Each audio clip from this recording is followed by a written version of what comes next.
பட்டாணி நைட் வந்து முளைக்கட்டந்த ரொம்ப வந்து முளைக்கட்டந்த இதாக கொடுக்கும் ஒரு மாதிரி கசப்பாக இருக்கும். ஸோ தட் லைட்டாக வந்து பிறகு நீங்கள் வந்து குழம்பு காசுங்க சூப்பராக இருக்கும். அண்ட் தென் கத்திரிக்காய் போட்டுட்டு புளி குழம்பு தான் வைக்க போகிறோம். இது வந்து ராகி முத்துக்கு வந்து சூப்பராக. ஸோ புளி குழம்புக்கு எப்பவுமே வந்து பார்த்திங்கன்னா எந்த புளி குழம்பு வச்சாலும் கொஞ்சம் ஆயில் வந்து கொஞ்சம் ஜாஸ்தியாக தான் இருக்கணும். அப்போ தான் டேஸ்ட் வந்து சூப்பராக இருக்கும்.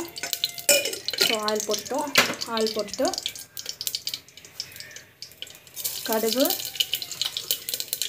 சீரகம், ஸோ நல்லா வந்து வதக்கும். நம்ம வந்து பார்த்திங்கன்னா பெருங்காயம் வந்து ஆட் பண்ணி ஸோ டமாட்டா பியூரி வந்து ஆட் பண்ண போகிறோம். டமாட்டா பியூரி வந்து ஆட் பண்ணிடலாம். டேஸ்ட் வந்து சூப்பராக இருக்கும். ஸோ உப்பு வந்து ஆட் பண்ணிக்கலாம். ஸோ நல்லா வந்து வதக்கணும். ஸோ அந்த பச்சை வாசம் போகிறதுக்கு நல்லா ஸோ நல்லா வந்து வதங்கி இருக்குது. இல்லை கத்திரிக்காய் வந்து ஆட் பண்ணணும். ஸோ பட்டாணியும் வந்து ஆட் பண்ணலாம். அதுவுமே வந்து பச்சை வாசம் போகிறதுக்கு நல்லா வந்து வதங்கணும்.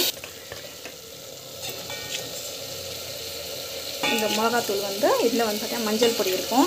ஸோ புளி குழம்பு வந்து கொஞ்சம் காரம் வந்து எக்ஸ்ட்ரா தான் போட்டுக்கணும்.